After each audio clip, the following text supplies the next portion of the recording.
All right, good evening, everyone. Welcome to today's class. And I hope we're able to practice or see the video. And I noticed something about, recording trainings like this. It makes people get lazy about coming into the main training. It's like my personal observation from my previous trainings. So, I mean, I don't usually give people hope of getting the video anywhere else until after the training is over.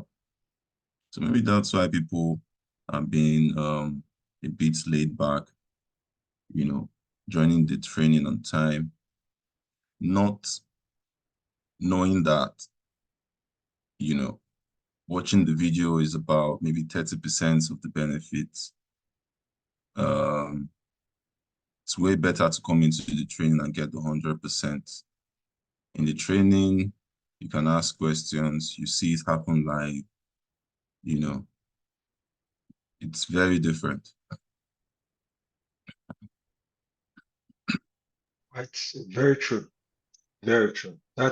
There's no substitute for that interaction because being able to get direct feedback on the challenges you're having while learning, uh, they, you can't get that from a video.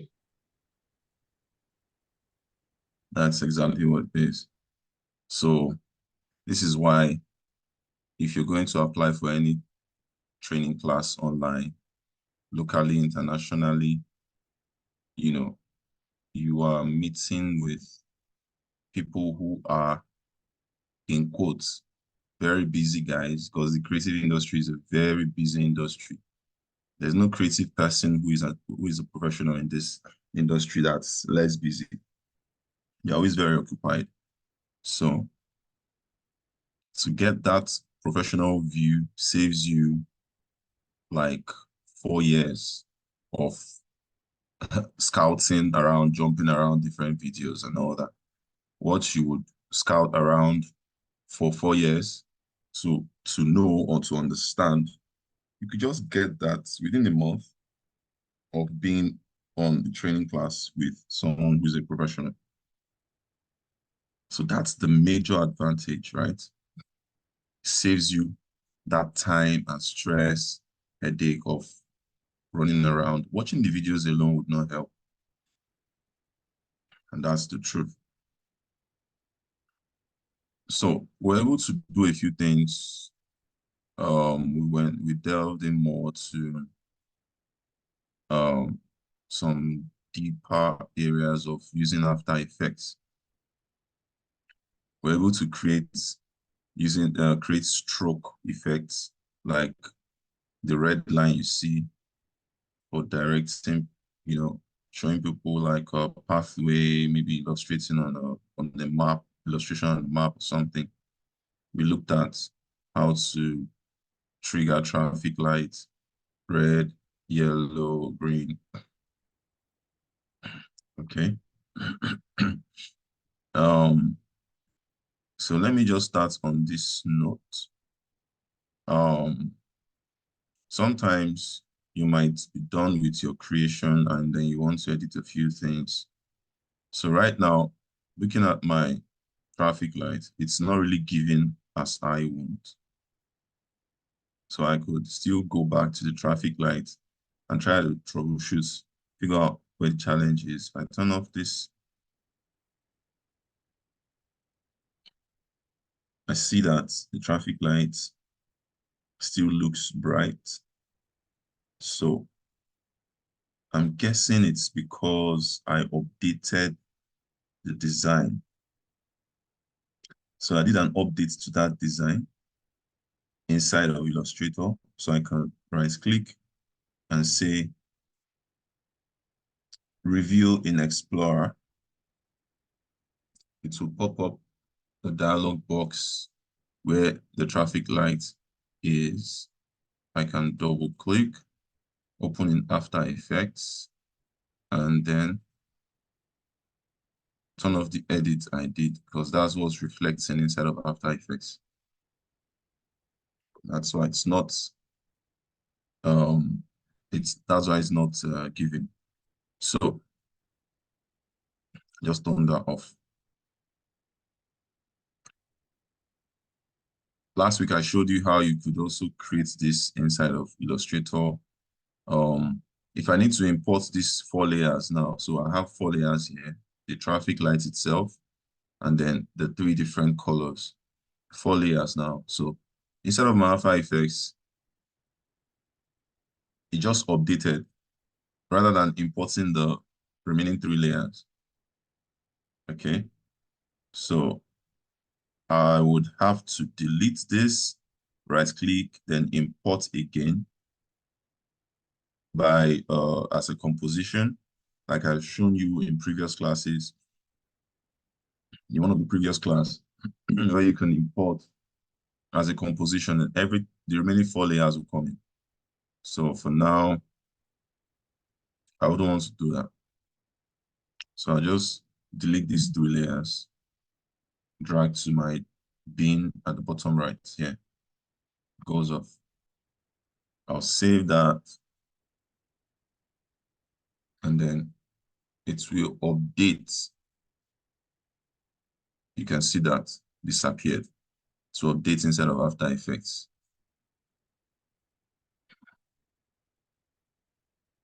So come back here. We have it. Okay, I need to switch these layers back on. So we have the red light, green, yellow light, green light. Okay. Now we can make this brighter so it's more obvious if we want to. Go in here and add in. Let's try an effect called glow effect. Glow effect. To see if it can boost the brightness of this. So under effects, I have the layer selected, the layer I want to apply the effects on. Under effects again, we look for, I think generate should be under,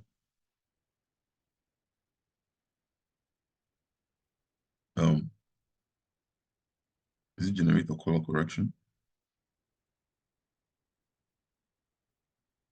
Perspective, stylize, yes, stylize, should be under stylize. So there's glow here, okay. Apply the glow effect. Not really doing much, but let's see. Threshold. Okay, you see the effect. Raise the intensity or drop the intensity. Okay, just to boost that a bit. We decide to scale this up a little.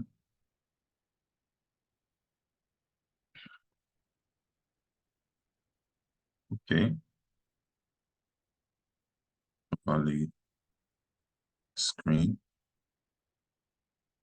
Add. Okay, add is very strong.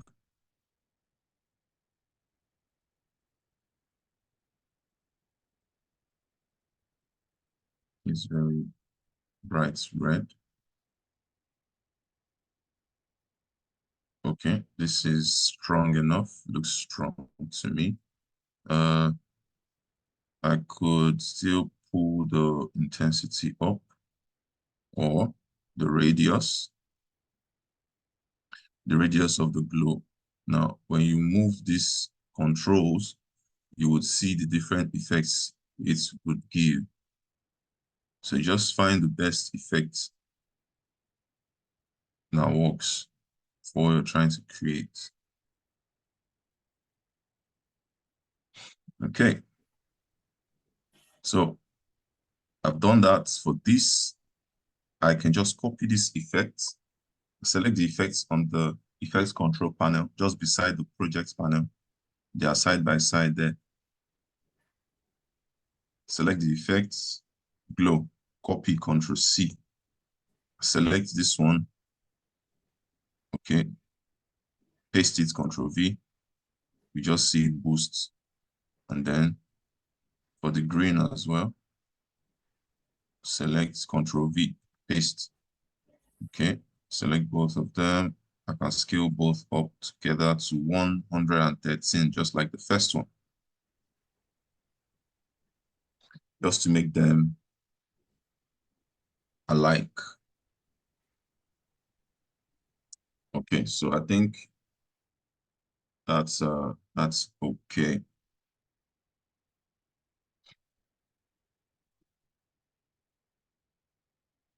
So if you still want to, boost it more and all that, you do that, but be very careful because I see an issue here now. There's this black uh effect showing above.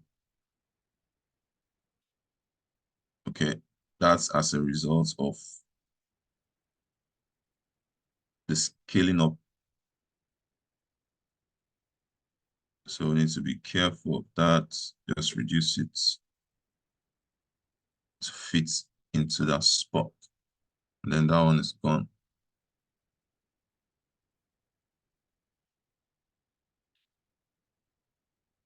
Let me try something very interesting. Multiply, add, something like that.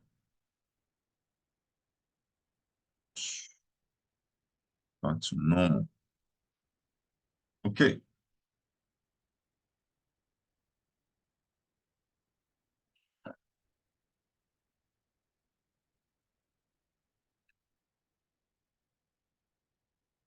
So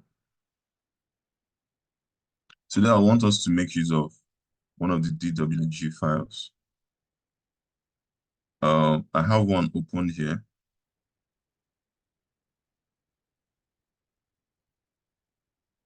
So I'm guessing this is more like a bridge that has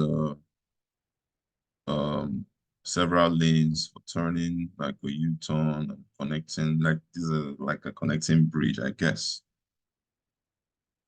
I don't know if this might work for the illustration that you guys would need, or maybe I'll check some other.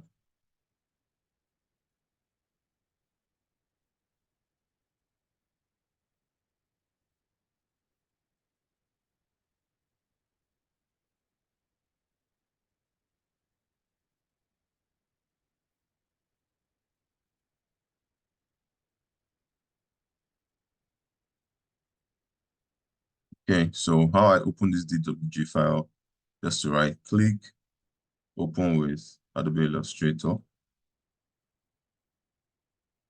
However, unknown file formats cannot be opened. Okay, so I opened this first one by right clicking. You can see it's showing .dwg here, right? So that's how I opened this. I don't know why this other one is not opening, complaining.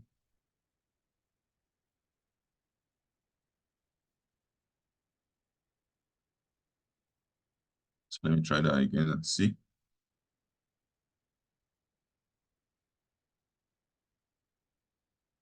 Oh, well.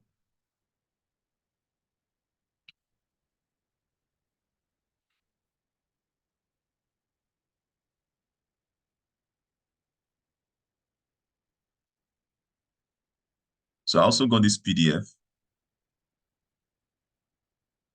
We can always open a PDF file, open with Adobe Illustrator.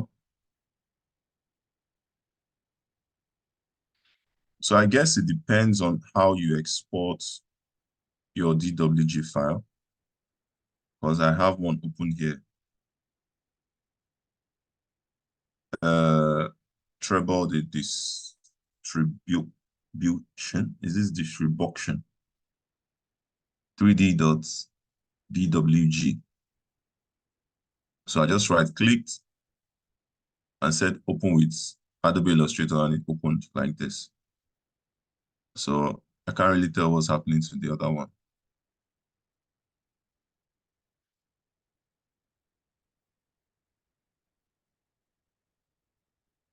maybe I'll try one of the other files again.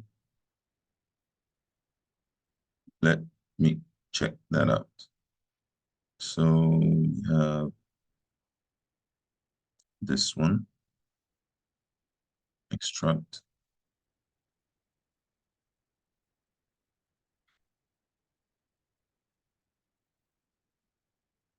Right click, open with Adobe Illustrator. Okay, this one responded well. So I went with scale to fit artboard. I don't know if you might want to go with original size, but I don't know how large this is. I don't want to take that risk. It might become extremely large. So I just keep it at scale to fit artboard. As long as it's a vector file, you can always scale that up to any level. So what's it saying? Font not found on system. Romance. Okay, so this font is not available. I think the font was used called Romance. So just say, okay, it might tell us to replace that font. After Effects might tell us to replace that font.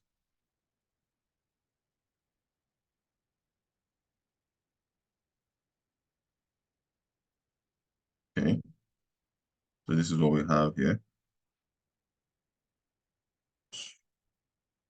It's quite a large, heavy file.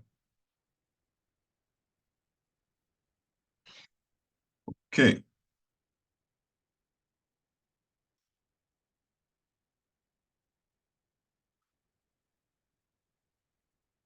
So like I said, it depends on what you want to work on.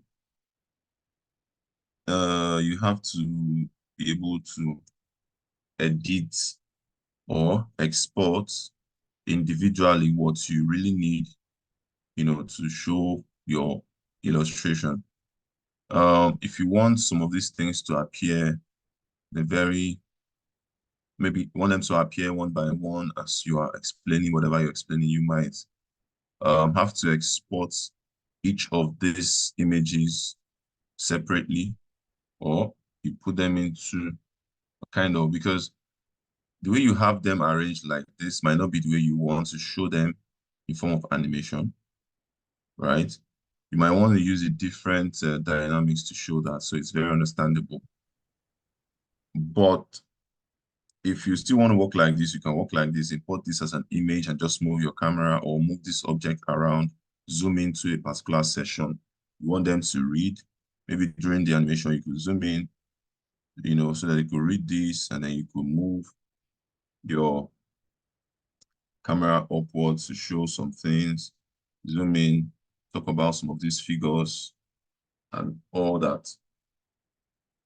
But for the sake of this training, we would focus more on this map here, using signs and symbols, lines, to and text to talk about a few things, maybe regarding this road and all that. So I'm going to do something here. Let me try to find what this, let me find what layer this is. Turn this off, turn this off.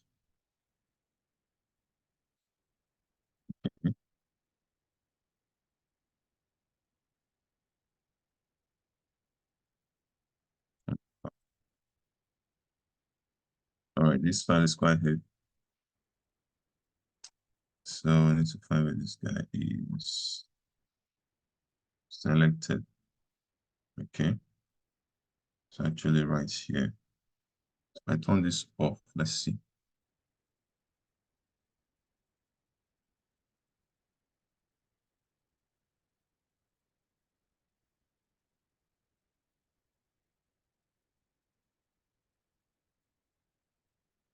I didn't see anything that went off. Oh, let me try this one.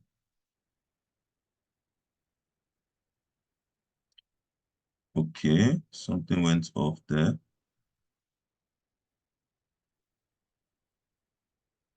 The black lines, the red. Turn of the black. Okay, something above, guess.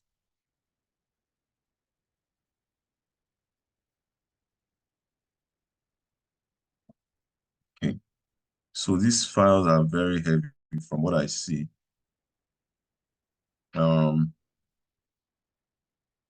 So the best advice is to export images like this um, as PNG, right, or as JPEG. If you have information you need to share during the explanation or explainer video you're creating to explain whatever you want to explain, if you have like information like this you want to share, if you have information like this you want to share, it will be better for you to just put them in form of animation. You know, put them in form of animation where you review them one by one. It will take time, but when you're done with it, to appear nice, whoever is watching would not be confused. One information at a time shows on screen, rather than everything like this just showing. So how I'm going to do this now, I'm just trying to figure out the best way to do this. Because this file is quite heavy. If I bring this into After Effects, it will be very heavy to work with. It's kind of slowing down my system in a way. Okay. Can I suggest, if you don't mind? Okay, go ahead, please. You can delete every other thing apart from what we have in the screen now. What we want to focus on. Would that help? If you can select them and delete them. Yeah. I can try that. I also just kind of see this is 1.5 by 1.5. It's not too large. Dimension is not too large. Okay, so let me just select all these. Okay, delete.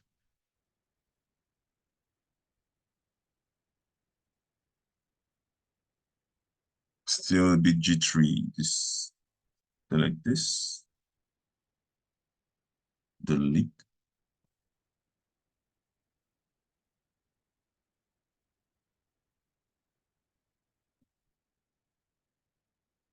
Select this one and delete. Okay, so we have only this one remaining.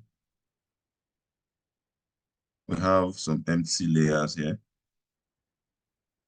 which I'll just select all these empty layers, hit delete. This, delete. Okay. Okay, it feels lighter. Select this, use my selection tool, the V, because these two tools function. These two tools, they function differently. I already explained this. This direct selection tool would not give you this transform controls that you have, except this one. This one selects the vector points. Can you see? Selects the vector points. Trying to zoom in.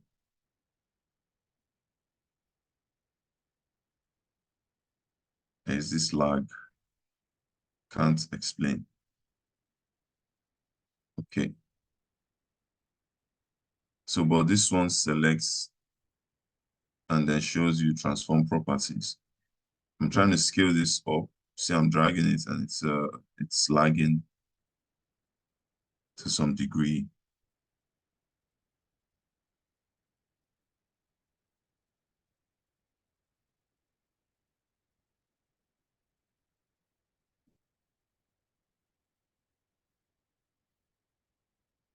I mean, this is quite heavily vectorized, though, honestly. So from my experience now, I think a lot of people, my system is quite a high-end system.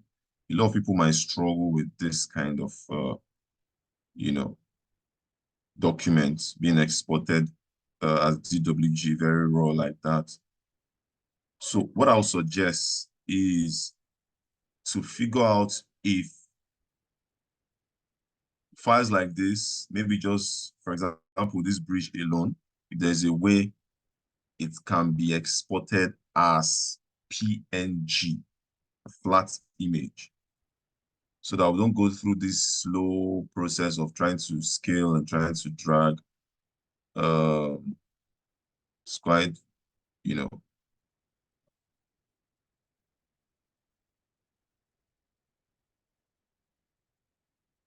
so it's quite a lot to deal with.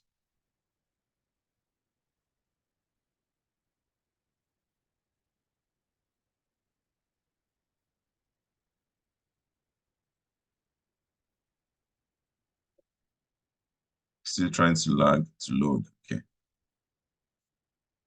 So click out. I'm not going to import this directly as a Illustrator file. So what I'll do is I will I'll export this as a PNG image. So I'll do it like this. Fastest shortcut. Let me just show you this first before I show you the shortcut. So the shortcut is Alt Shift Control S. Alt Shift Control S. You're holding the four keys together. That's exporting for the web, right? Save for web. Alt Shift Control S. When you do that together, the four keys, you come into this dialog box. You see your checkered background. It means it's transparent because I turned on the transparency. But if I click on this and it goes off, you see a white background.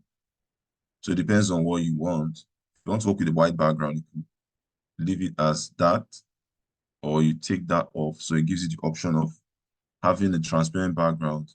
Then you could choose whatever background you want to make use of inside of After Effects. I can also increase the size of this to be sharper. Maybe I don't like the dimension 15 by 15. We just type 200% here to go up to 200%. So now it's 300. I could just type in whatever figure I want myself. So this would double in size. To double in size and becomes even sharper. Now, because I might want to zoom in, because I might want to zoom into these roads, maybe I can decide to maybe take this to about 4,000. So that when I zoom in using my PNG image, I wouldn't have any form of pixelation. So at 4,000, it's giving me 264%. So now I can save this.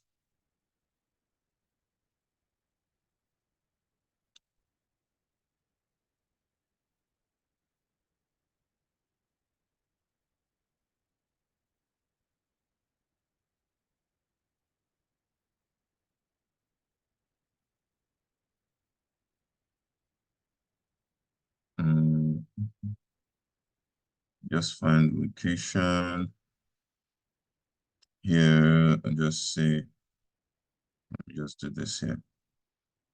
So I could just say roadmap and then save it here.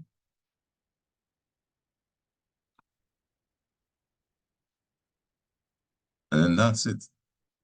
So maybe I'll just save this. Now I want to save this as an After Effects file because it's still in the .dwg format. Just go save as. Go to save as. Save as what? Adobe Illustrator. Okay, you have other formats here. EPS, but fortunately there's no DWG here. There's a way you can actually download some, maybe some drivers or plugins that could enable Adobe Illustrator save as other formats like DWG and the rest of them. So I actually had to download a plugin that enabled me to be able to save as PDF.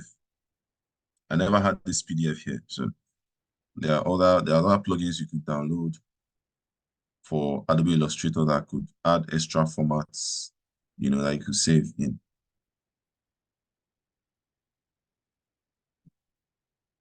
Let's save this as Adobe Illustrator.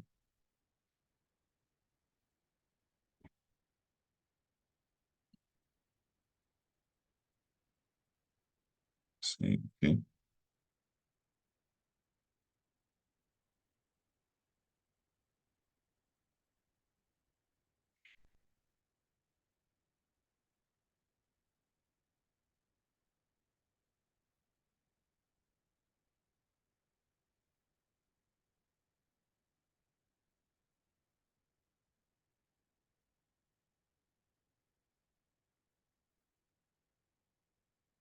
I don't think this one is as heavy. This is not that heavy. Okay. But I think the other one's solves a problem for us, so we can make use of that. If we still have time, we'll go take some screenshots from that website where we could find Lagos map and also work with that, but it's still the same thing, right? Still the same thing. We're still making use of the same effects, the same approach and all that. I need to close this. Okay. So just create a new composition. New composition. Let's call this map. Map what?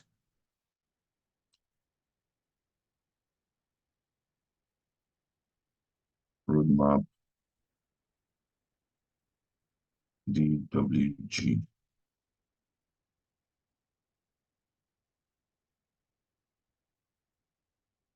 Okay, so this is a new composition, empty, double click to look for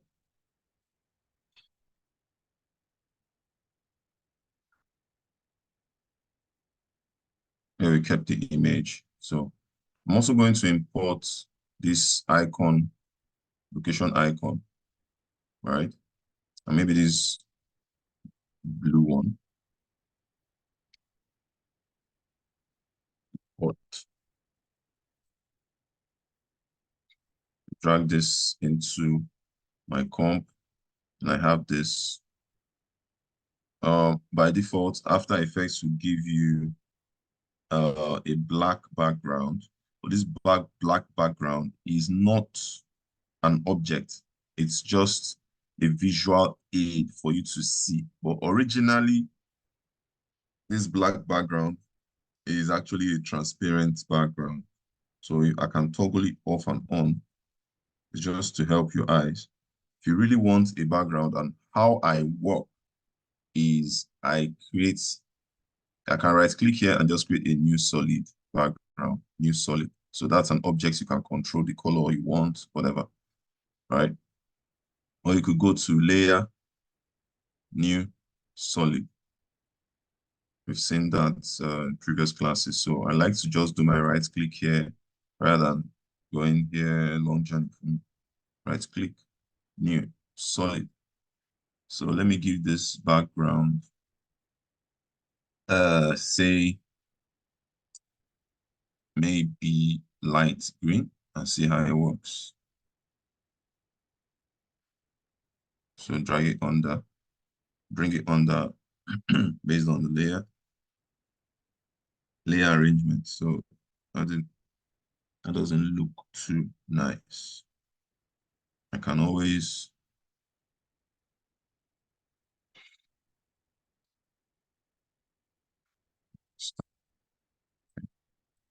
select the layer, go to layer, solid settings.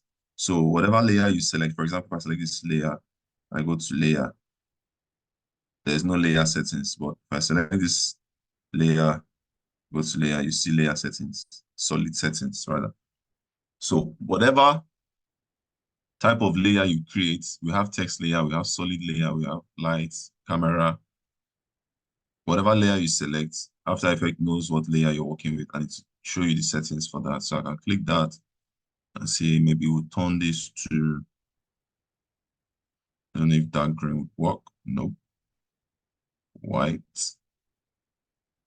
I'm trying to look for another color that might work. Okay. I don't know if this colors. Okay, for now, let's just work with white.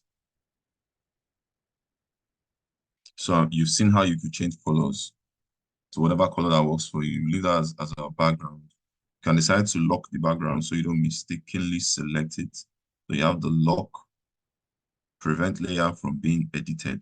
Okay, so I lock that. I lock it. So I don't select it by accident.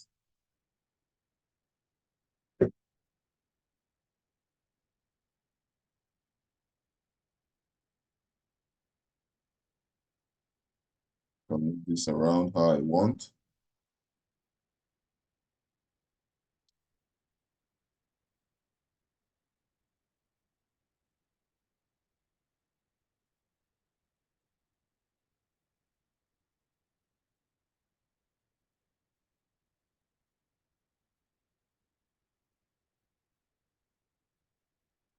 So I want to try something here. I'm going to use the same technique that we looked at 2 days ago on Tuesday. I'll get to a particular point. I'll use the Google locator to pop up, right? When it pops up, then I'll continue, right? Continue, get to a particular location. I'll show a text. When I show the text, I'll continue, get to a particular location, show something else. So, let's see. Just watch me very closely while I do this. And you see how everything that we've learned, I apply it, while trying to do one or two. Now,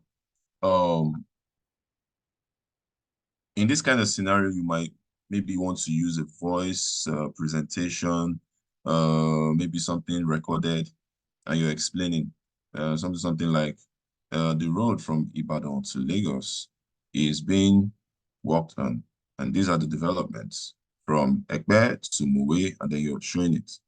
We have so and so, blah, blah, blah. However the voice wants to go, you can always do that recording and import. Then you always have your headphones or however you want to work. While you're listening to the voice, you animate according to the voice. You animate according to the voice.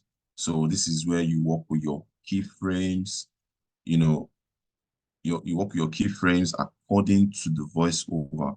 So wherever the voice says something, let's say at 10 seconds, so your keyframe would be within that 10 second, like that, multiple keyframes, right? Multiple keyframes. You would always have multiple keyframes and multiple layers at the end of your, animated work. So let's do it like this.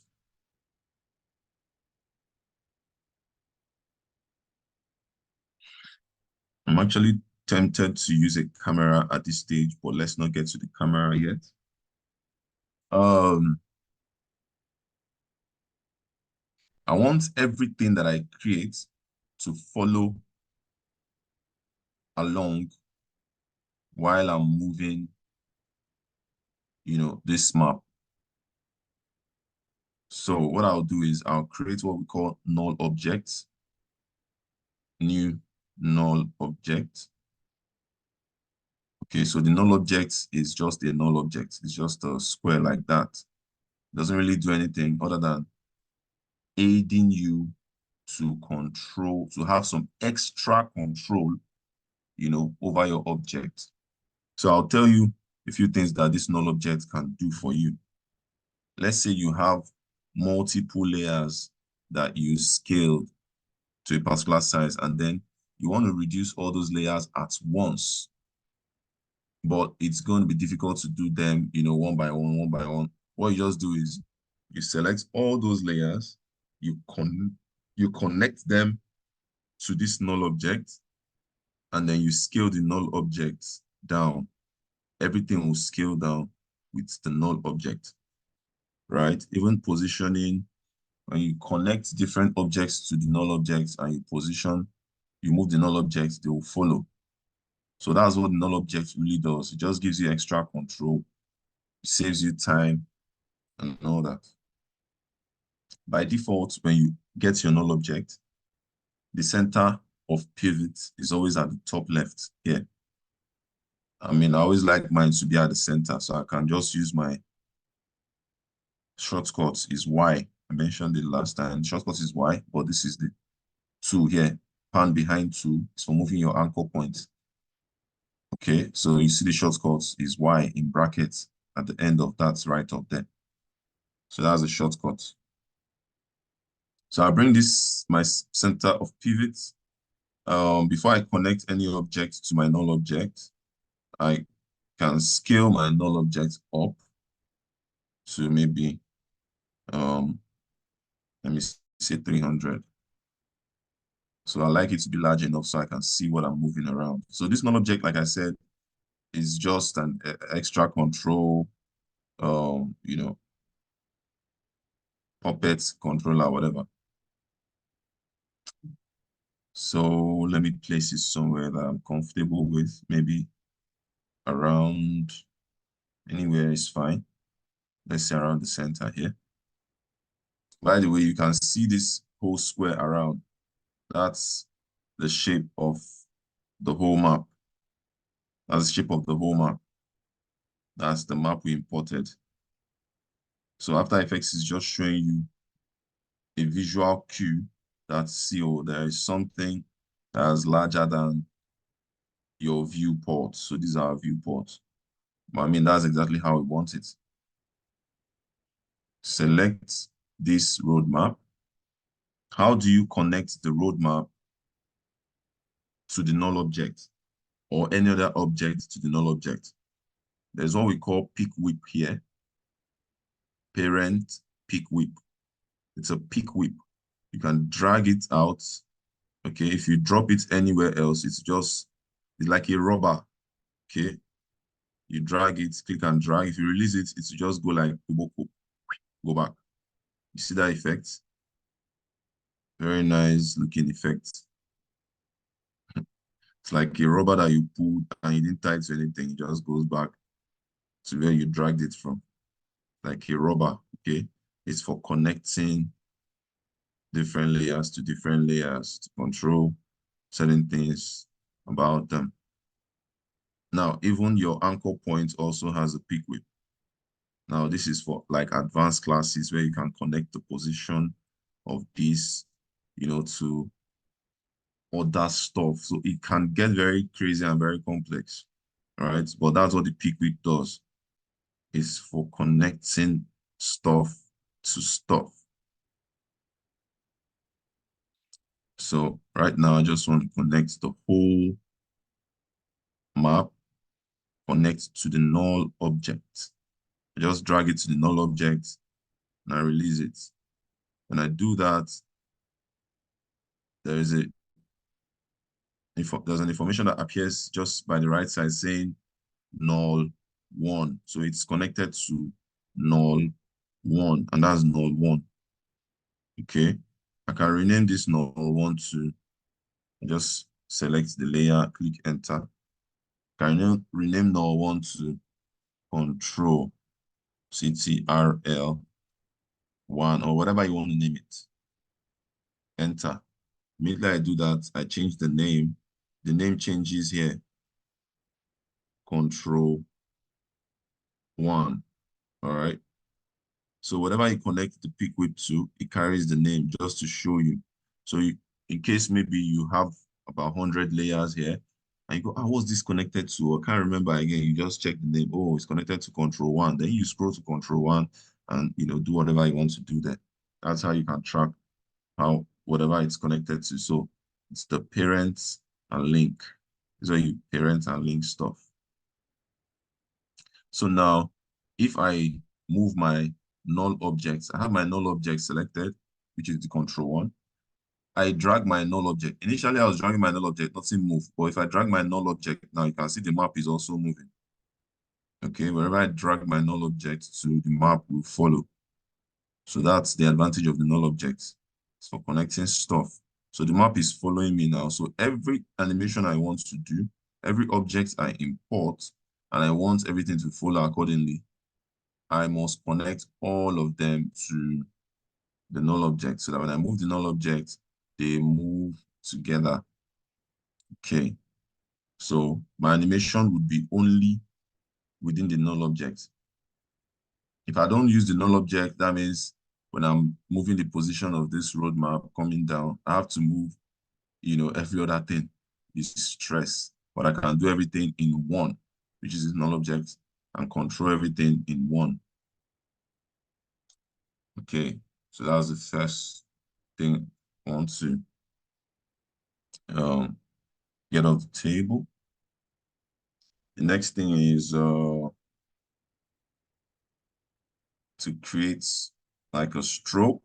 For example, I want to show a pathway to a particular junction. So I could just start by using my pen tool. I can set color I want, maybe green, or a color that is very bright. For the fill, I don't need the fill. So At I have least to I just use understand my... what they are trying to do. The last time I watched it to the end.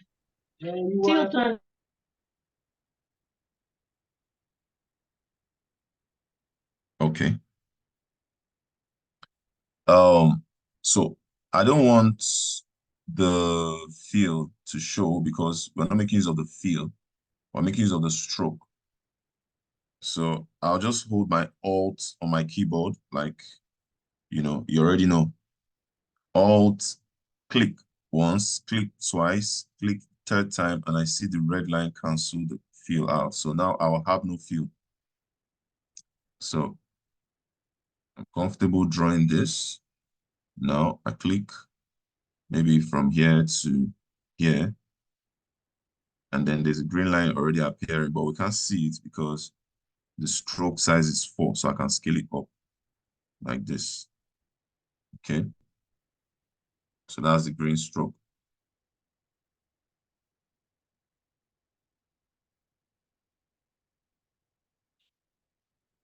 All right. So something else I would like to show you at this junction, just like an extra thing you might find interesting. This stroke that we drew now has some extra stuff that you could use to make it look different from what it is. So how do you access those controls? Remember that everything you draw as a shape comes under what we call the contents. So if you draw a rectangle, it's come under contents. So here we have shape 1. And this shape 1 is actually a line. So here we have the path, here we have the stroke, we have the fill, we have the transform for that same shape under shape 1. So we want to go to the stroke. You drop down the stroke. Now, here we have line cap. Line cap. Here we have line join. Now, notice something about this stroke on our viewport here. You see that it looks sharp at the edge, but if I change this butt cap to round cap, can you see that it curves out? It curves out like almost like a semicircle. So it gives that very nice, smooth appearance that is not very sharp to the eye. Okay. Also, when we're doing like a U-turn, maybe okay, let me just continue this so you see what I mean. So let's say I click here. I click here. Now, you could see that this turning here has a sharp edge, like pin, okay? That's what this line join means. So we have the meter join Then we have the round join. So watch how this curves out when I choose this option. Can you see how it curves out also? So the whole idea is to make your drawings smooth. So this is where you achieve that control, or that setting rather. You can also do your line width here if you want. Okay. Here you can also change the color from green to any other color, maybe to red. Okay. You can also add dashes. So to make it like a dotted lines, like cut, cut, cut, cut. You could just hit the plus sign. When you hit the plus sign, you've added the dash, but you won't see it at the moment because they are quite fitted together, all right? Except maybe if I increase this, you start to see it, okay? And interestingly, you can animate this as well. Everything has animation attached to it. You can see the stopwatch sign here. It means you can animate it. You can animate it moving like this, you know, continuously. You see that nice motion there? Yeah, you can always animate that left or right by moving the offset for that. So you get all these controls under the stroke, under content, shape one. For any shape, you can always do that, right? You can add more dashes if you want, but I mean, no need for that. Dash, dotted lines, can animate that. Okay, so I'd like to add this as well. I'd like to add this. Let's continue. So, I mean, already done this, my strokes take us the wrong way. So I'll have to reposition this by dragging this maybe forward.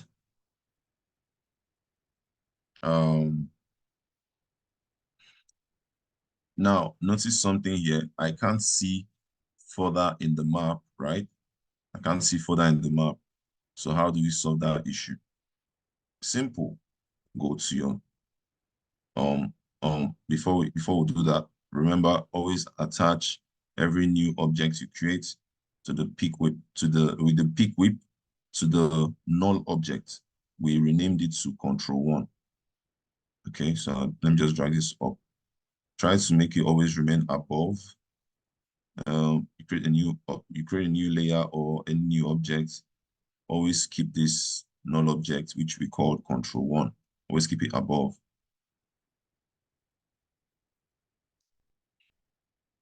Let me just rename that to null1. All right. So pick the peak whip, drag it to null1, and then it's connected. So with my null1, I can scale down if I want. I can drag this down, then continue by selecting my stroke layer, continue what I'm working on. So I could drag this to, let's say, auto save. All right.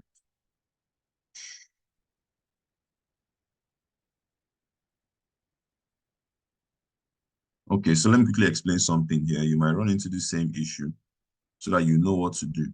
Now, at some point, you might have done everything that I did, and then you want to come back to start or continue your edits of drawing the lines from where you stopped. And then you find out that, oh, I can't select my points again. Where are my anchor points for this particular line? It's because you have the selection tool selected. Now, there is a way to go about it if you have the selection tool selected, but the easiest way is to go back to your pen tool. Go back to your pen tool and then click.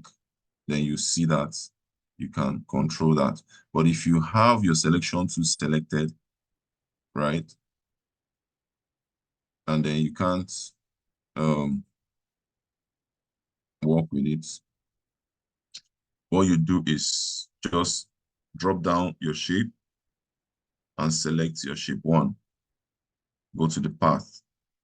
You see the path? Now, this path, you can also animate path. You can also animate path. I will show you how to do that. If we have the time in this class, I'll show you how to also work with path, how to animate that. But basically like moving points. Okay, if I move this point from this left to this right, okay, so quickly, if I'll show you that quickly, it's not very difficult. So I selected the keyframe now, it's here. Just move further a little bit, move this point here to the, I mean, any points you move. I don't want to move all the points. I want to move just this one. Okay, so if I move this, you can see the points moving left and right. On my timeline, I'm just moving my, so you can animate those things. You see, After Effects is very, very, how will I put it? Very nitty-gritty, very tiny, tiny little details like that. So that's basically how it is, right? Very tiny little details.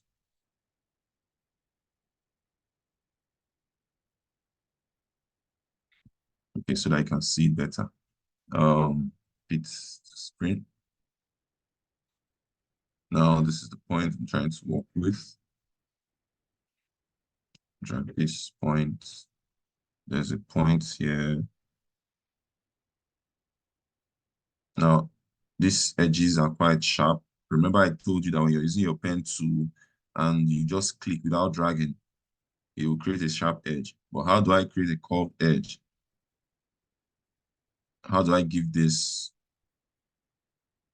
some anchor controls?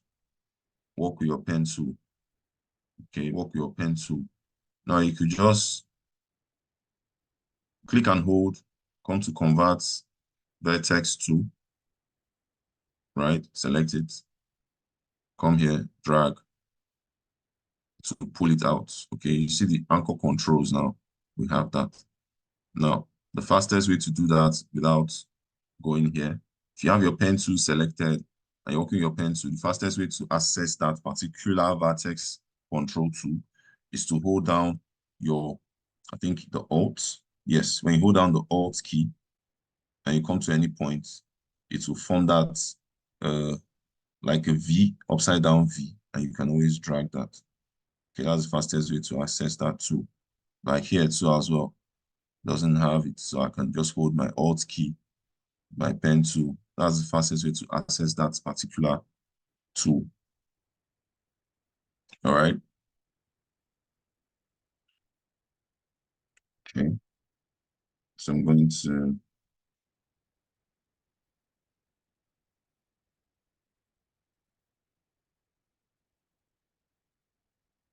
move this down a bit more. Okay, so I want to use this to show like the turning on this curve, this bridge leading down to the road that is under this crossover bridge.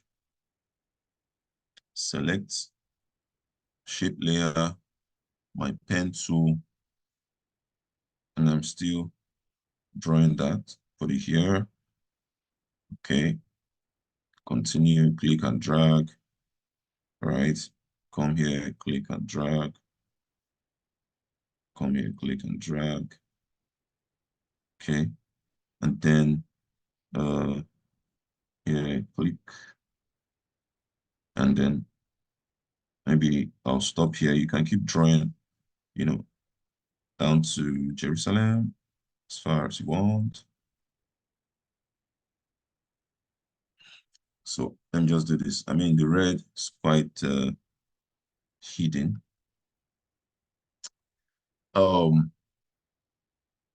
Working with colors, very important. Working with colors, very important. It's always good to use, for your background colors, it's good to use the saturated colors so that they don't fight with the colors that are highly saturated for your foreground. So if you notice, the map itself has very saturated colors. They are bright, right?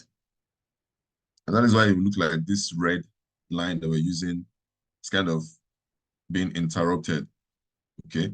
For example, this, I don't know what this thing is, what this thing represents. Maybe um a trailer Pedestrian bridge. crossing or something. It's a pedestrian bridge. Okay. Oh, great.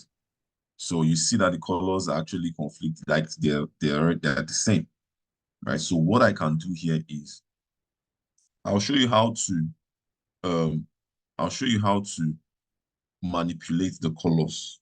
So whenever you need to use the lines, like the red line now, you can dim the background color, the color for the map. You could dim it down. It's still visible. Then you show what you need to show, and then you take off the lines showing you the road, and then you brighten back your map while you continue animation, right? So I'm going to do that subsequently while I'm creating what I'm creating. So for now, let's just continue. So we have this line created. So I'm using my null object to control. Do not make the mistake of clicking on your map on this your layers and then moving your map, because when I do that, I've scattered what I just did. Okay, undo, Control Z. Make sure you're working with this, your null object. So when I move the null object, everything is attached. Okay, so you can see that connected shape. Check this part. Okay. I mean, you can take your time to adjust the lines to fit improperly. We can do that and waste the whole time here. But you get the general idea. So how do I start animating this? For example, I can just, based on what we talked about yesterday, day first rather, we have this control we call trim path. So when you drop down your shape layer, just beside your contents drop down, you have this option called add. You could add different stuff here. Wiggle transform, wiggle path, blah, blah, blah. Working with trim path. Trim path. When you add that, you have it added under your shape one. Okay, we have the start, we have the end, we have the offset. So I work with the end. Let me see how it works. So if I take the end down, okay, so I can see what's going on my screen. I don't know if you can see that. I'm dropping the end, and this is exactly how I want it to flow. This is exactly how I want it to flow. So I'm going to drop this down to 0. And then maybe the voiceover talks, and then at the, how many seconds? Let's say the 3rd second. Okay, I'm watching my timer here. So this is my preview time. Okay, it's at 3.05 seconds. 3.05 seconds. While I reduce this, you see the timing. Okay, that's where you see your time. That's where it counts. So I'm at 3.00. You can also click and type in whatever time code you want your time to appear. If I want 5 seconds, I can come in here and type 5. At the 5th second, if you watch, this is my time indicator pin, the one in blue color. It will come to the 5th second here. Now, just watch. So, okay, it comes there. Boom. So you can do all that. This is where you preview your time. Okay, your time preview for your viewport. So I want 3 seconds. Now, if you have your writing material, also take down these shortcuts to help you. On your number keys, if your keyboard has number keys on the right, so there's some keyboards that don't have that, but if your keyboard has number keys on the right, you have to switch on your number keys. You have where it's written page down and page up, page down and page up. Okay, that's number 9 and number 3 on the right of your keyboard. If your keyboard has it, that's an advantage. So that is how you can easily move one frame. So normally you would think it should be forward and backward on your keyboard, but I don't know why they did it like that. Maybe, they might have used the forward and back, up and down keys to add some other controls. But to be able to move one frame forward or one frame backward, use your page up, page down. So when I hit my page down, if you can watch here, I'm at 3.02 now. My time preview, when I hit my page down, I'm at 3.03, 3.04, 3.05. I can keep hitting that. And then you see my time counting. Now I'm at 24 frames, 3 seconds, 24 frames, 25 frames, 26 frames, 27, 28. When it gets to 29, by the time I hit again, it goes to 4 seconds, all right? Because I have 29 frames in 1 second. So now it's 4 minutes. If I hit 29 times, I'll enter my 5th second. 1, 2, 3, 4, 5, 6, 7, 8, 9, 10, 11, 12. So 26, 27, 28, 29, 5 seconds. Now you can see my timer here is on 5 seconds. So that's a shortcut for you. You can also hold it down and it keeps running. You can hold page up, page down. You can see my time indicator moving. So I'm just using page up, page down. It's a shortcut for you to be able to move on 1 frame up, 1 frame down. So I hope that's taking notes of. Yes. Let's see at my 3rd second. I want this to start to animate out, so I switch on my timer here. I move further to maybe how many seconds? Let's say 60 seconds. Okay, and then animate this up to 100. Okay, turn on my. Let's see how it looks. Okay, we can't see everything because the other one is hidden. But I would do something that's very nice that will make everything to show.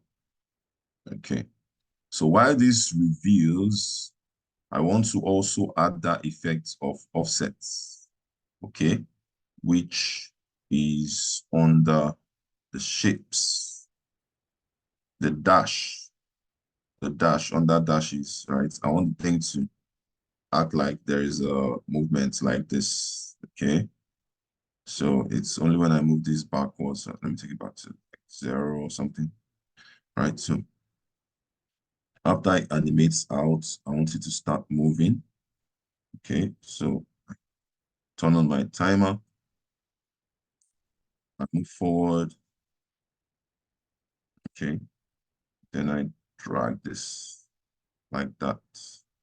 Just drag it as much as far as I want. Okay, I'm not going to use ease in, ease out for this because I want the motion to be linear. I want it to just be the same, moving the same way, like something digital. And I want it to repeat itself. Okay, I don't want it to just get here and stop, right? I want it to continually repeat itself. There's a way we do that in After Effects. And how we do it is we use what we call an expression called loop out, to loop it out, okay? To keep looping until the word comes to an end. All right, so we have the 2 keyframes here, right? We have 1 keyframe here. We have another keyframe here. So how do you do that? How do you do that? Listen very closely, please. There is an extra control you can trigger for this timer, and you hold your Alt key on your keyboard and click on the timer again, even while it's on, right? That would trigger what we call expressions. Now, people who use expressions are professionals, but I'm just showing you this, okay? You might decide not to want to use it. People who do coding, this is the coding aspect of After Effects, but do not code yet until you know how to use expressions. There are template codes already there that you can choose. So hold your Alt key and click on this, boom. This thing turns red, okay? When it turns red like this, it means there is an expression. So you see equal to enable expression, it's enabled. And then you have expressions here. So there's an expression here already. It's a code. What you need to do is there's an arrow pointing expression language menu on the right. When you trigger that by holding your Alt, this appears. Then you click on that. You will see under property. Okay. Think of it as your Lagos property that you own. Property, right? You look for one of these loops. So we have loop in, we have loop out, we have loop in duration, we have loop out duration. You want to make use of the loop out. Loop out. So this is the expression for that. Type equal to, it's a programming language, but it's I mean, we call it expressions. So select that. And then when you have it selected, just click on any empty space that you can find. And then what you notice is that when this plays, when it gets to the final keyframe, which is here, it goes back to the beginning and continues. Okay, while this thing is still playing, the video is still playing, right? The video is still playing. Now we are at 20 seconds, but originally our keyframe just starts from 5 seconds to 8 seconds, right? From 5 seconds to 8 seconds. But we have this thing still playing out. If you want to be very detailed, so that people don't notice that you did any loop, let me show you what to do. You can go to your first dash here, right? The first one is like this. The last one should also be like that. So you can see that this one is a bit up. So what I just do is to just reduce it, bring it down a little bit to match like to the first. Okay, let me see how the 5th second one is. Oh, it's still down.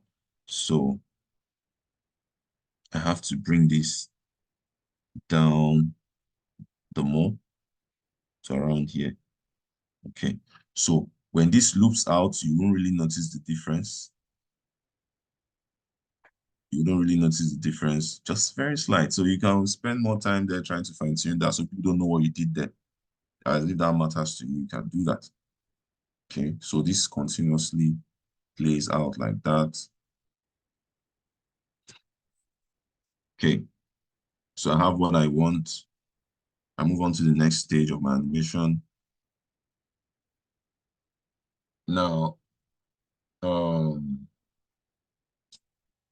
let's say, remember that I told you the shortcut to see all your keyframes that you worked on is to hit on your U on your keyboard. So remember we worked on the end for the stroke trim path. We also worked on the offsets for the dashed line. So those are the 2 keyframes that appear here. Okay, so that you wouldn't have these multiple layers of whatever opened like this. Can be very scattered and confusing. Okay, yeah, but it just depends if you want to get to that point. Okay, so the next thing I want to do is to use my null object, animate my null object position from here. Okay. While this is animating out, I want to move the position down to this point. Okay, and I also want to zoom out a little bit. So let me start from the beginning and work with my S, my scale, the size, and then I scale it down maybe to this stage, scale it down a little bit like that. So I have something like this.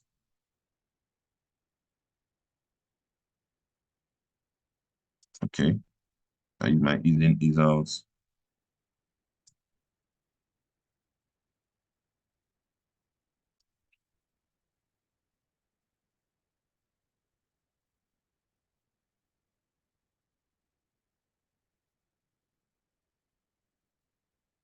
Okay, yeah, my scale. keyframes further to this point, so everything like works together. Starts to scale down first. Position. I mean, you can adjust your keyframes to suit what you really want. Okay. You can always adjust your keyframes to really suit what you want.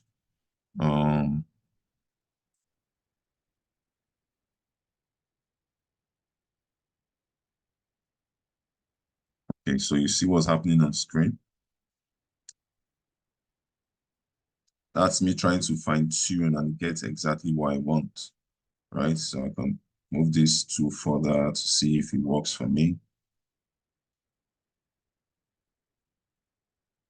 Okay. All right. So now this is what I have. Next thing I want to do is, at this stage, while this thing is pointing like that, I want to like do a maybe Google Map locator, right? So before that, I said I was going to reduce the color of this map. So let's say when this red line starts showing, I want the color of this map to dim out a little bit. So how do I do that? The different ways I can do that. I could either select this map and add an effect called hue and saturation effect, and I can control the hue saturation to drop the colors to increase the colors if I want, right? Which is go to effect, color correction, hue and saturation. And here I can drop the color. When I drop the color, you see it goes dark. Okay. When I drop this color, it goes dark.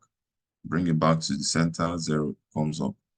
So I can work with this, and then you will see when the red line shows, it's brighter, it's more visible. When I'm done, I can bring it back up. Okay, remember that I can also animate this. I just switch on my timer here. When I switch it on, definitely I'll be able to find the keyframe inside of this layer. So I can do that if I want, right? Another way I can also do this is if I use what we call another solid layer or an adjustment layer above that. So something like this, all right? Click new solid. Maybe I make it ash color. Okay. Okay, so it's going to appear above. I drag it directly above the map, and then I do something like opacity. Before I do that, let me just do a blending mode. Okay, blending mode. Let me use multiply. Multiply is a bit dark. Let me use overlay. Overlay didn't give me what I want. If I use screen, okay, screen gives me a different kind of effect. I could change the color of this gray to a different color. Solid setting maybe to something. While I'm changing that, you see how it's changing. Could make it whitish, right? Make it bluish. Now, it just depends on, I mean, how you want to work. You can make it blue. You can make it blue. Now, it's giving me this effect because of the blending mode I chose rather. So I have screen here. If I have this blue selected, all right, maybe I like this kind of effect. Everything turns blue while I'm showing you the illustration. I mean, it's a cool way to do that. But if I change my blending mode from screen to, let's say, overlay, you give me a different effect, or multiply. So give me a different effect, you see? So it just depends on how you want to work. You could even use difference to change. So that's why I said during your animation, you will try out this different stuff and see which one works.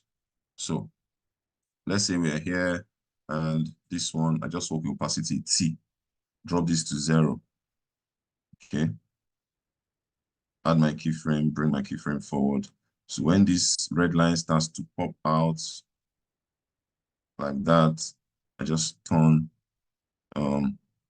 this thing up to 100. Okay, and then the effect you would see would be this. Okay, that's the effects you will get. Right, so you see how that works. Now, we have the dash still rolling and all that.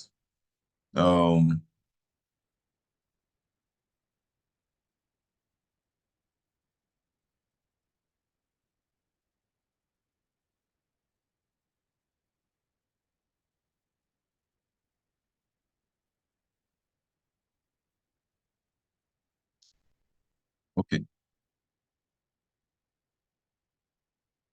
So, like I said, we can use this effect, okay? Creating a solid layer. If you like this layer, if you like this style, you could use this style. Or let me just turn this layer off. Or if you like the other style where you use maybe directly on the roadmap, you use this hue and saturation. So how you do it is when this starts coming, okay, let's say from around the same area, you just switch on this timer.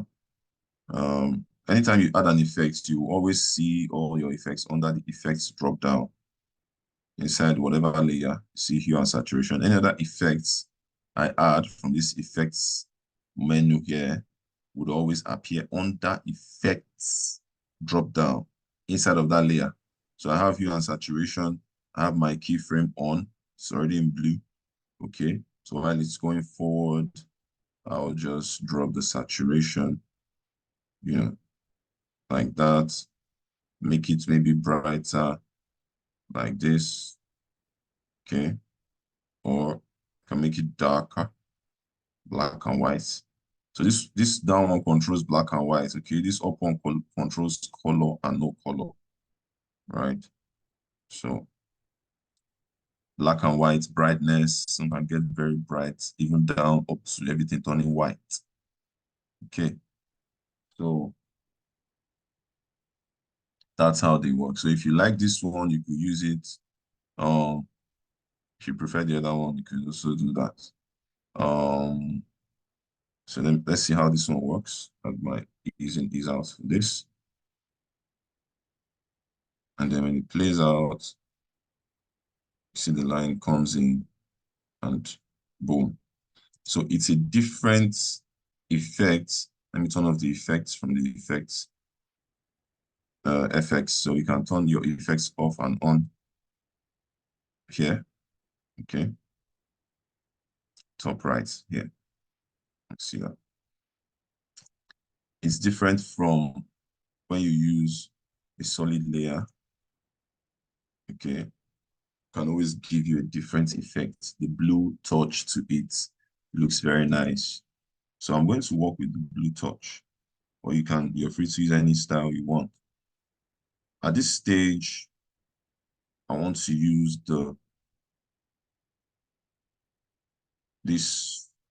maybe this red location icon. So I just drag it into my comp. Okay, drag into my comp. I reduce the size S, reduce the size to the size that I want. Okay, let's say I want to put the locator to be around here. Okay, maybe it should pop up around here, or maybe around the center of this bridge here, or anywhere.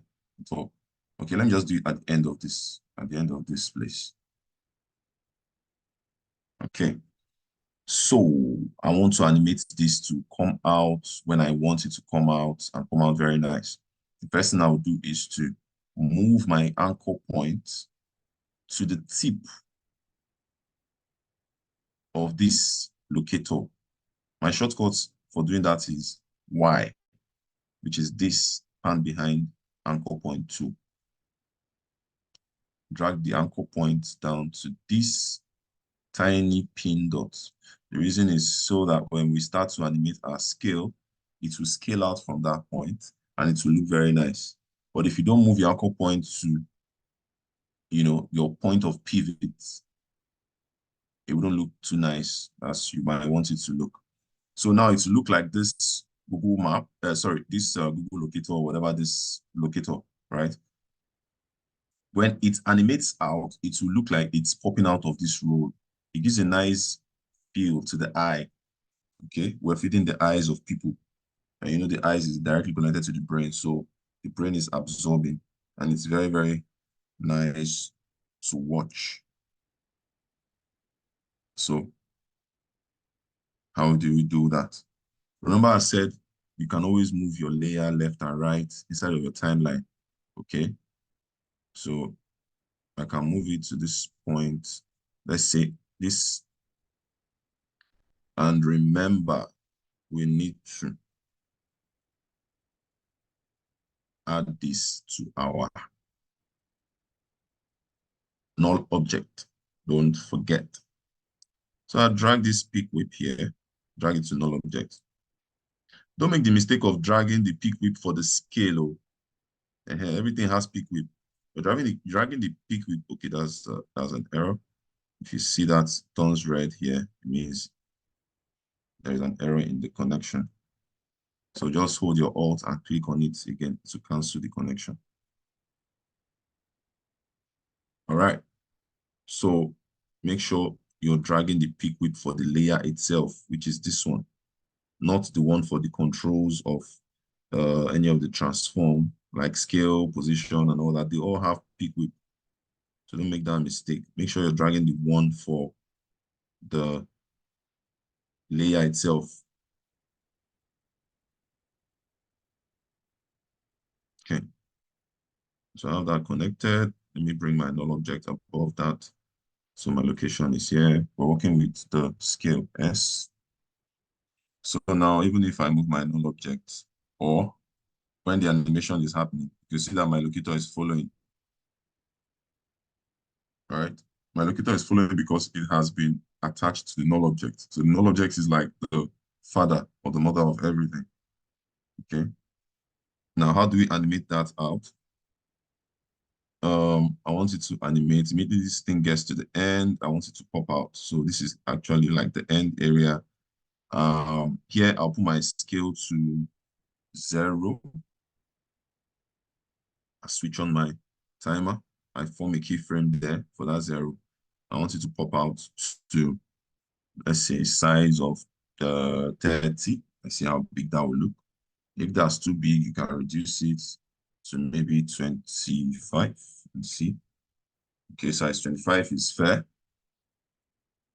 So what we have is this.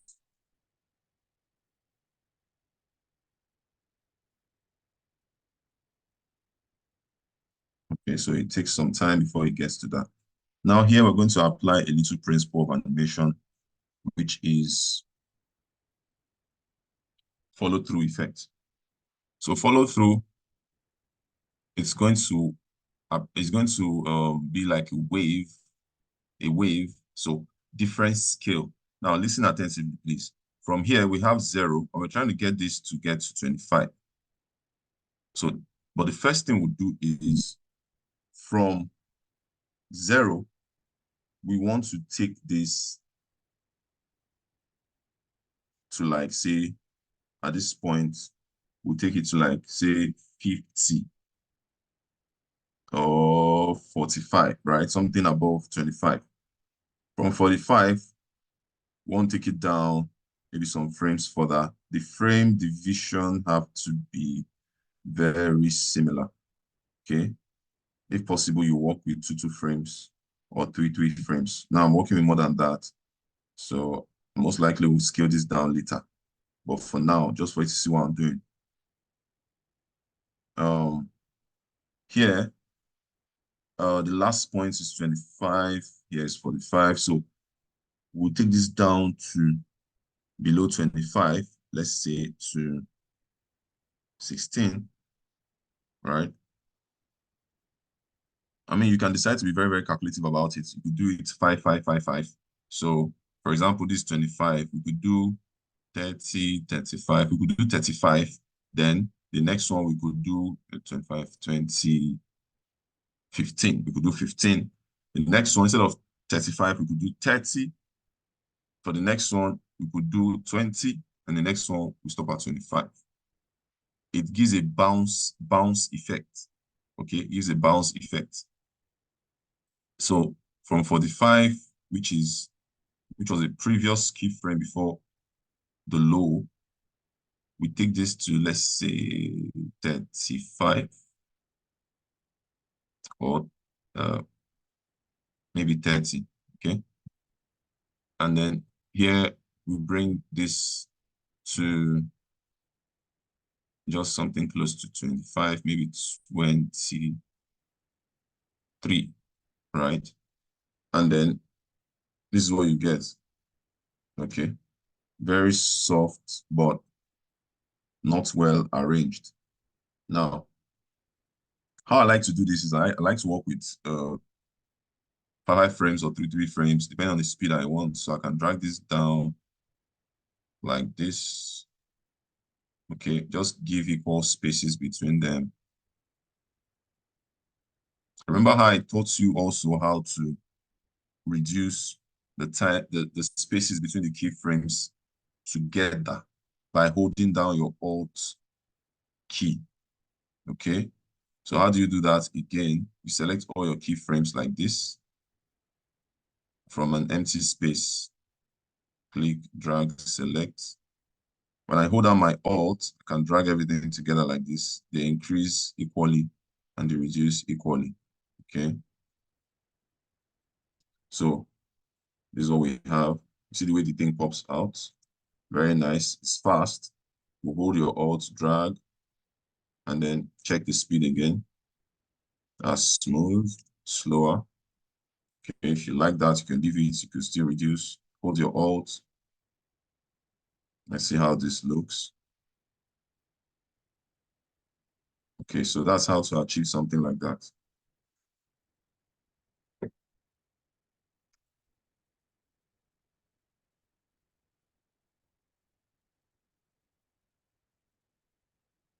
So when it's done, and you want this to go back in the locator, you want to, you want to be very nice about everything. You could just switch on another keyframe that marks the beginning of, everything going down. So go further a little bit. Maybe take this up from 25 to like 30. So it scales up a little bit. That's anticipation. Then before it goes down to 0. Okay. You see how the effect would look now. So anticipation goes big and then goes down. So it goes like this. Okay, very nice.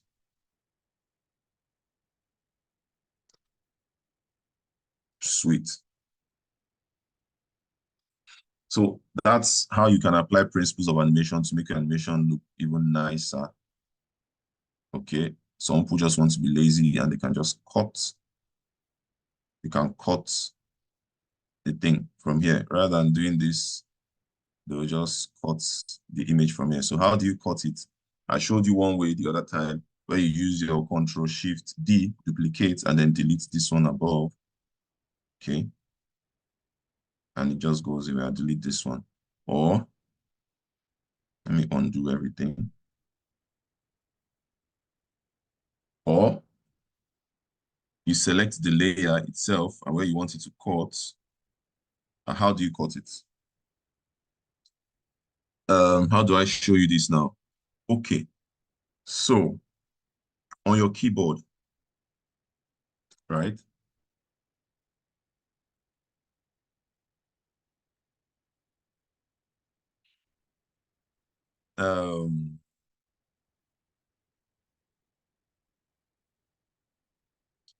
Control. Okay, that's Control up. Okay, Shift. So I added a timer.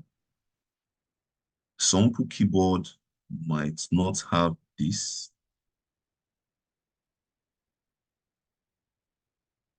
hold on. So it's not it. Shit. So I'm going to use Alt here. So on your keyboard, yeah, where you have your P, your letter P. I don't know if some people's keyboard will have this, but just check when you have your letter P. Beside the letter P, there are two keys. There is one that shows the open brace bracket and the closed brace bracket, right? And underneath the same key, there are two symbols. There's one like an open square bracket and closed square bracket.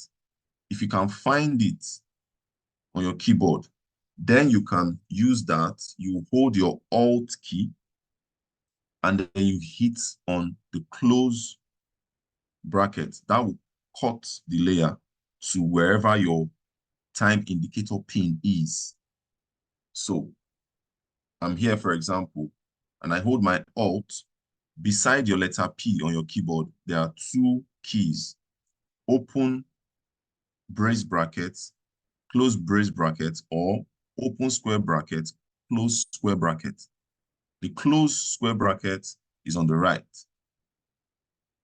right? Is on the right. So you hold your Alt and you hit that. And then you see how the layer cuts.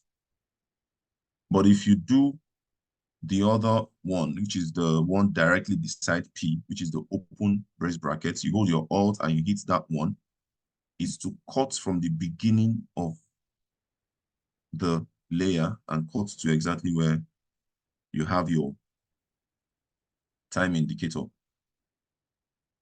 Okay, so let me just undo. So I hope that's noted.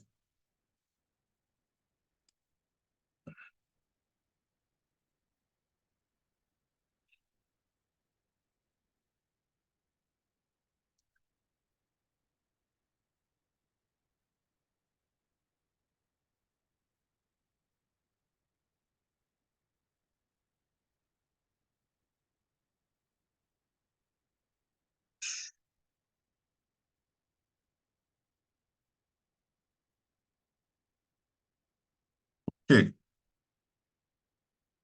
So that's how to achieve that. So it goes like that and then it goes off.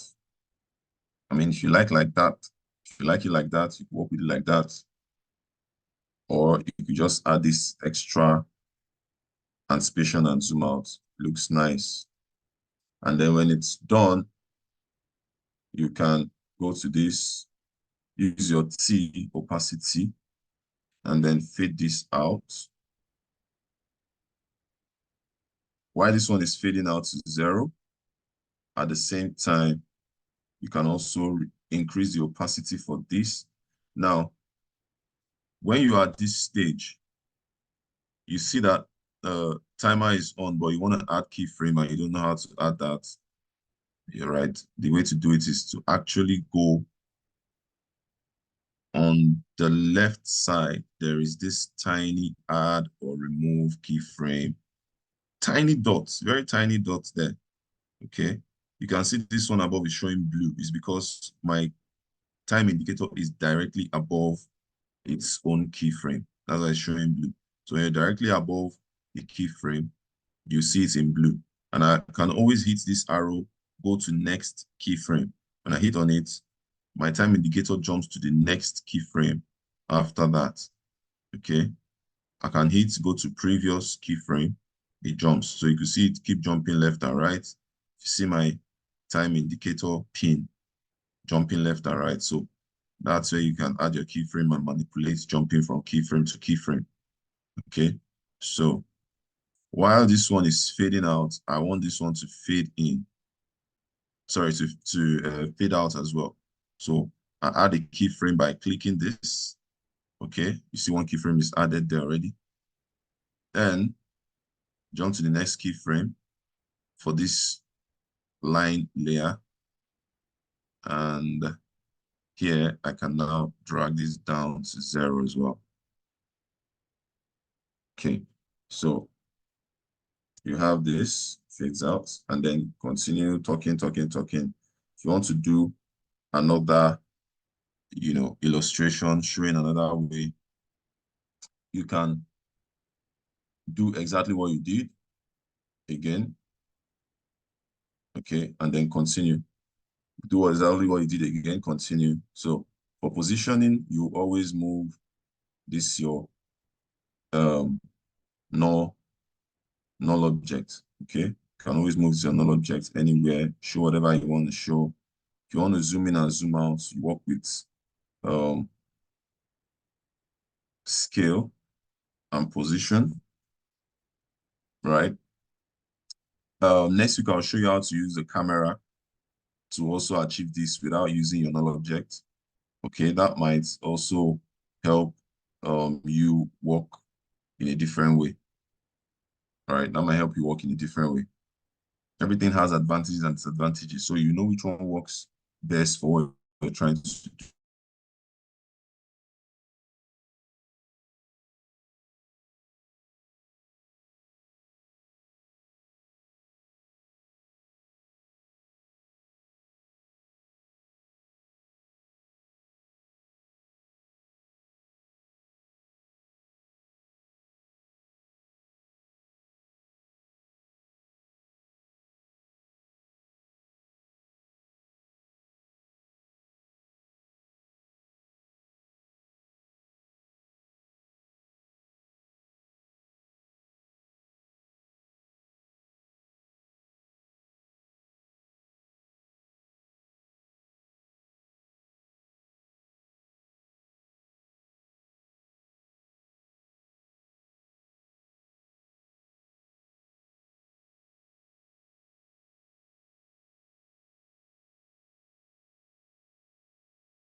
Well, it seems like we lost Ibube for a little bit there.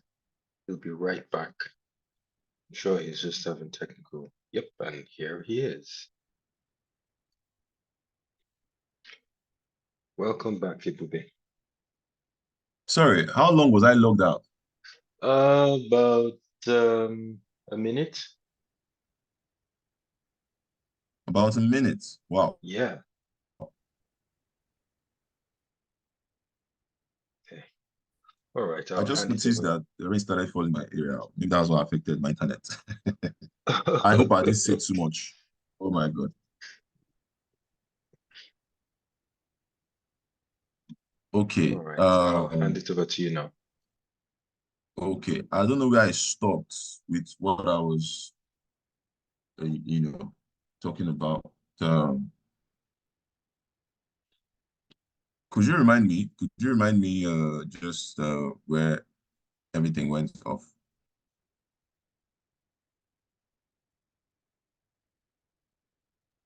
Okay, I'm not sure I can. Can anyone remind us where we were before we lost contact with Ibube?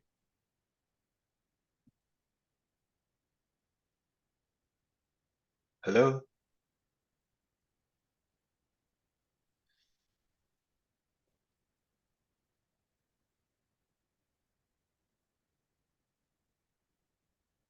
Okay. Um, I know that you had done the you had broken up that footage in two. That layer, you had broken up that layer in two. But I think you had gone past that. So that was the last place where I was really really paying close attention. Okay. Yeah. So then I faded this back into the normal view just by using opacity. So I dropped the opacity together. So these are the keyframes here for this one and this one.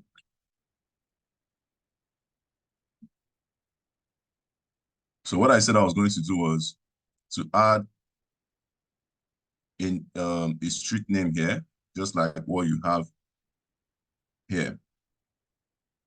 So I'll just quickly design that.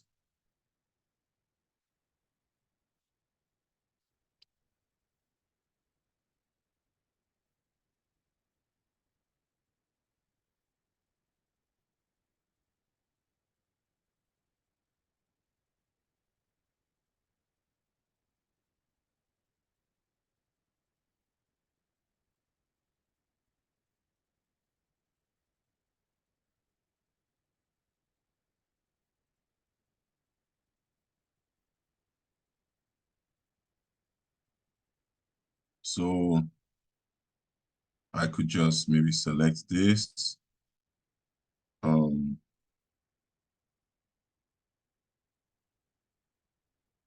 know, Control C, copy it. And I hope I'm not selecting so many other things. I just want to be quick with this so that I don't have this particular file slowing everything down. So I'm going to just get a new project.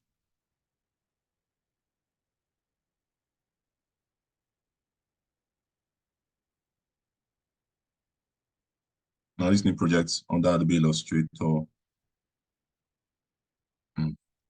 Come here. Control V, just paste what I need to paste. I mean, I can work with this, but I have a lot of things just going overboard here. Like this one has the stroke all over the place. I mean, I just want to use this as a guide to create what I need to create. So here, first, I need to create like a rectangle. So I just draw random rectangle there. Okay, it has the edges curved. So how do I curve the edges? I can drag this tiny guy here, curves the edges for me. Okay.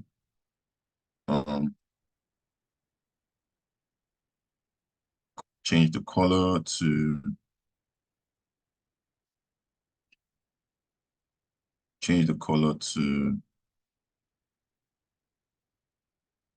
green. Add some outline. The stroke, I raise it up.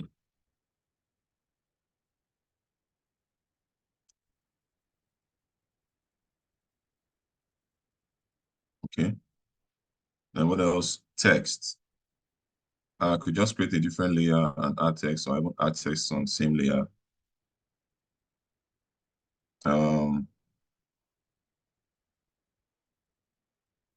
It's my type tool, click and say maybe Alaba Road. And just is very relatable, places. Okay. I can use the fonts.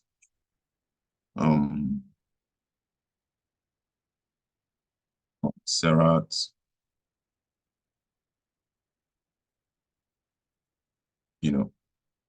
Maybe make it thick or something. Okay, drop the size.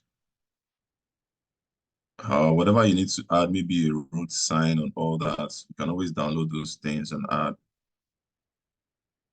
You can always download those things and add them. Maybe there's a road sign saying don't no U-turn or whatever.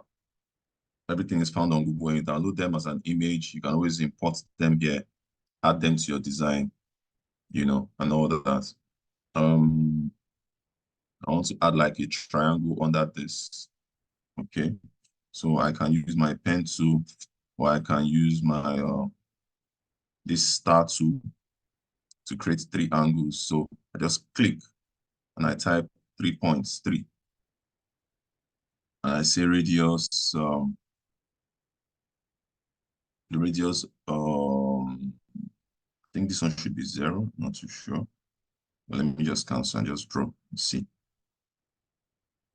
So 3 points, 3. Okay. So now the triangle. right click, transform, reflect, upside down. I want it to flip upside down. Okay, that's a long journey. You can decide to rotate on your own by bringing your mouse close. You see the rotation, your mouse will turn to rotation. Just rotate. When you hold down your shift, it snaps equally. So that's another faster way to do that. Scale this down, bring it to the right position as you want. So I have something like this, right? So I'll delete this first layer. I don't need that. It's quite small. I have to scale it up.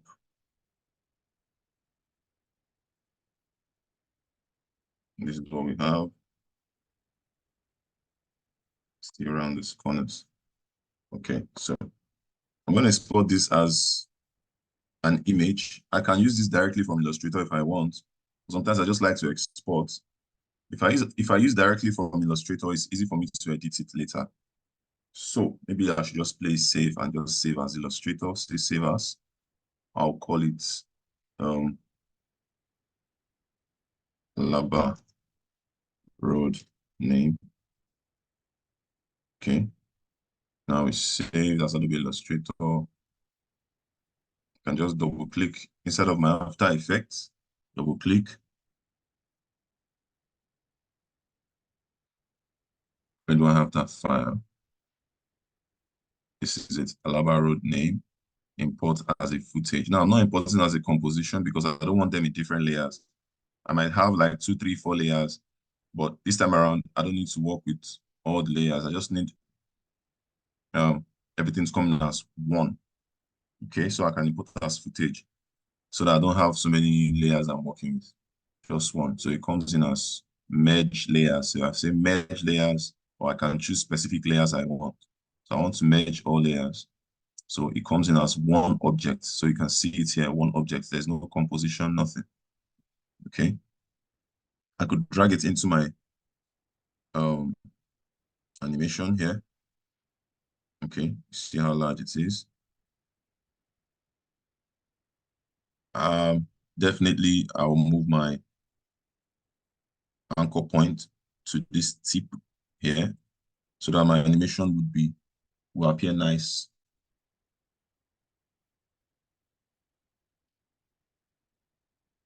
Scale down S like that. Maybe place it around here. Okay.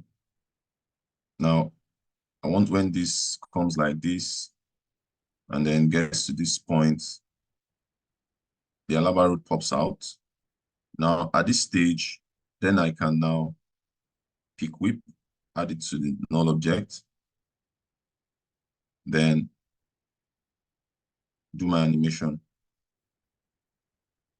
So I want to scale to size 20. I turn on my stopwatch at size 20, move it further, take this one to 0, type in my 0 there. So I wouldn't use that my pop effects like the one I did initially for this locator. I'm just going to leave this as a normal scale. At least now you already know how to do that. So goes. Okay. So, I mean, you could go any length, do whatever you want to do.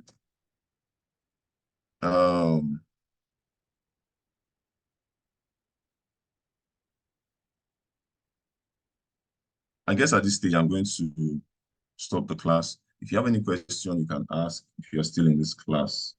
I think we have about how many people remaining? Maybe like 4 people here.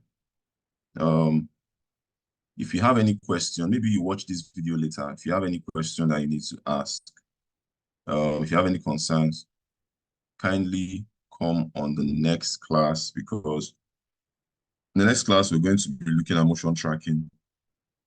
Motion tracking is something else, right? I mean, it's something else. entirely. So before we get to that stage, if you have any questions to ask, kindly ask. And also, I would like to see what you can do with what we've learned so far. We have how many days till the next class, Tuesday? About 4 days, 5 days. I mean, I did this in like how many hours? I did this in like 2 hours just because I was trying to explain, but I could easily do this in 30 minutes or even less than. So, I mean, 5 days should be enough to do something like this. If you can, do it. And, share your screen on Tuesday. I could help you with certain corrections, adjusting one or two. This is how you learn and be better. Okay, I think that's it. Tayo? Okay, Right, sorry, thank you. Tayo Yeah. comes in. I just Yeah, wanted that's to okay. ask that the files we used for this tutorial be included in what we sent. Sorry, I didn't get that question. Okay, I was saying that the files we used for this, would it be shared Yes. to? Okay. Okay, that's the source files for this demonstration. All right. Okay, Ebube, would you be able to share? You sent this to me, Tayo, but I can send this one that I exported. I can Okay. send this that I exported.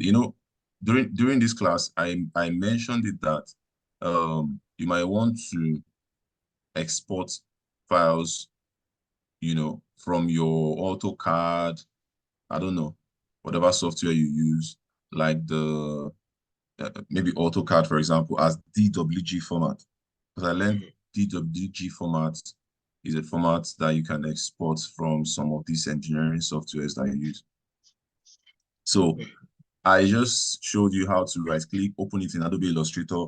We found out in this class that it's quite heavy. So I recommended and suggested that export, if possible, from that AutoCAD as JPEG or PNG, because my own system might be able to handle that level of graphics because the vector count was very high, extremely high.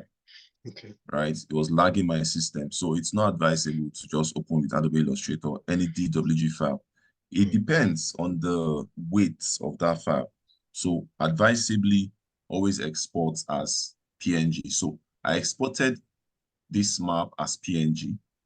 Okay. And that's what I used. Yeah, that's what why I I used. actually requested that you share this particular one so that it doesn't lag on other people's system. It's all right. It's all right. I'll do that. Okay, thank you. Do I share it here or maybe Tyler send it to you? Well, you can send it to me. I will make it available to the class. That's fine. I think it's better to have it on the WhatsApp group because there's this file I've been looking for. I couldn't have access to it. Oh, okay. So it will be better if we have it on the WhatsApp. All right, that's fine.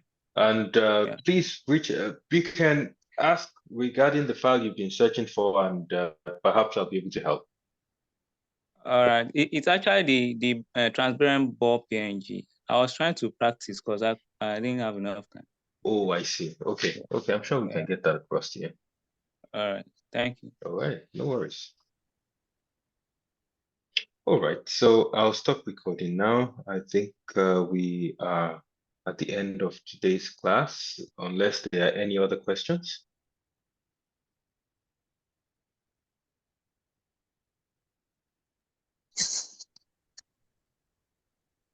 Engineer Seriki, any questions, sir?